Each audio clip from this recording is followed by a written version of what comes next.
Good morning. It is currently back day. It is going to be a fantastic day. It's my favorite day of the week. You might be wondering, where are we? Well, we are yet again at a 7-Eleven parking lot, mainly because I needed a boost of energy. I don't normally like to drink these, but I didn't get that much sleep last night, so I figured let me get something to wake me up a little bit. Not as good as the coffee. We're going to make this a quick and efficient workout, and hopefully the gym is not too crowded when we get there. Let's get the show on the road. No more dilly-dallying, you know? It is currently just about 4:30 in the morning. It's still pretty early, so let's get going. So one thing I wanted to discuss is the topic of failure. And when I mean failure, I'm talking about what it means to actually hit failure in the gym. We talk about it a lot, and I'm pretty sure most of you have heard of it at this point in terms of watching any type of fitness content. I'm pretty sure most people you've watched have discussed about, oh, make sure you hit failure, hit the reps till failure, take the set to failure. And there's a big difference between failure and fatigue. You want to hit failure, muscular failure, not muscular fatigue. And there's a big difference between the two, which brings me to my next topic in terms of recovery. When you're recovering in between sets, you might be asking yourself or wondering, or might have also been curious as to what is the best amount of time to rest in between sets. And I understand not everybody has the privilege to wait a long time in between sets at the gym. We all have places to be, and unfortunately, sometimes we're in a time crunch. However, if you have the time to properly rest and recover in between sets, I say take advantage of that, so you can optimally train to your best potential and level. The reason for me stating this is simply due to the fact that a lot of people don't realize this, but the appropriate and adequate time to rest in between sets is 3 minutes. And the reason why it's 3 minutes is because our central nervous system, or our CNS for short, roughly takes approximately 3 minutes to recover from an intense exercise or workout. With that high level of intensity or contraction or movement, it takes roughly that long for it to recover. And if you're not recovering enough in between the set, you're not going to perform as optimally. If you haven't fully rested those full 3 minutes and you haven't given yourself enough time for the next set, you are going to underperform. And normally if you can hit 8 reps, you might be fatigued or hit fatigue a lot quicker. And instead of doing 8, you might do 7 or 6. And that's not good either, because that means you're not hitting your full potential in terms of training. Remember, when you're training in the gym, you want to hit muscular failure, not fatigue. So make sure you're optimizing your rest times as best as you can. If you cannot do the full 3 minutes, then try to aim for 2.5 to the minimum.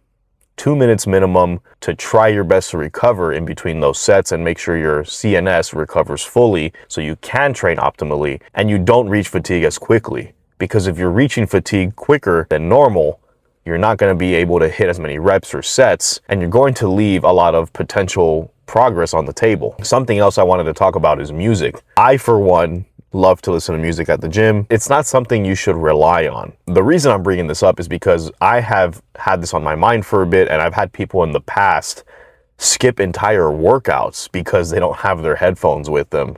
And they say to themselves, well, I left my headphones at home, or my headphones are dead. I can't work out today. I'm going to call it a day. If you are that type of person with that mentality to skip the gym because you don't have music with you, maybe the gym isn't for you. Because yes, it is beneficial and it can help you work out in terms of motivation, but you shouldn't heavily rely on it to the point where, oh, I'm going to skip the gym because I forgot my music, my headphones are dead, or whatever the case may be. Look, we've all been there. I've been there. I've done leg days without music. It sucks, but it shouldn't be the main drive or factor for you to give up.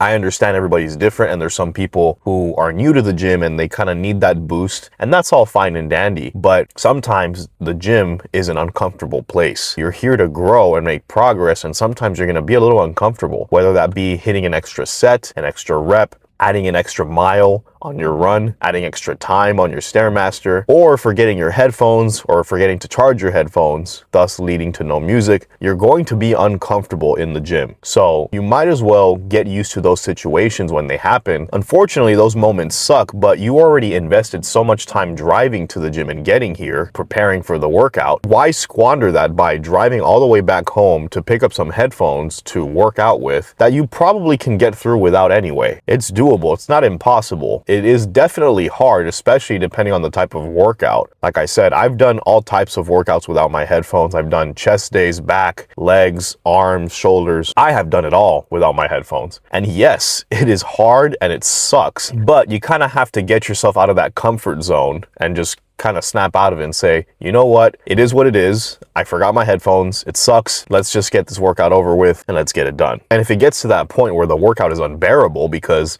you need music that badly, you can see it as a lesson and just tell yourself, well, this is a lesson for future reference to always prioritize charging my headphones and making sure I don't forget them, because if you prepare for it, you won't ever have to deal with inconveniences like that again.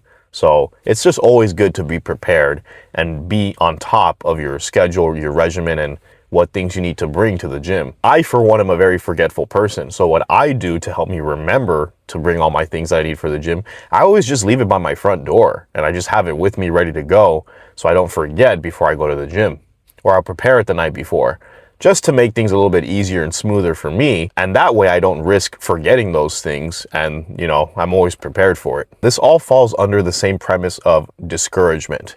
Do not get discouraged at the gym. There's going to be moments when the universe tests you, and there's going to be moments when the world's going to throw obstacles at you. And it's very, very important not to get discouraged or give up when those moments or situations happen. That's what the gym is.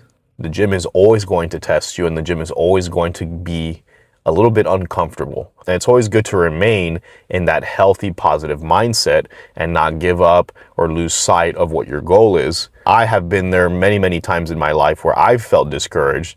I haven't let it stop me. However, it happens, but it's all about perseverance and never giving up.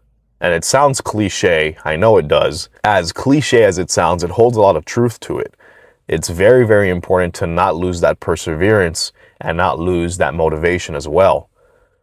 Your why has to be stronger than your want. But I digress. We are here. It is currently 4:47 in the morning. We are going to finish our drink real quick. Once we're done, head inside, show the sets and all that. You already know this whole spiel. And yeah, I'll see y'all afterwards for the progression and the pump.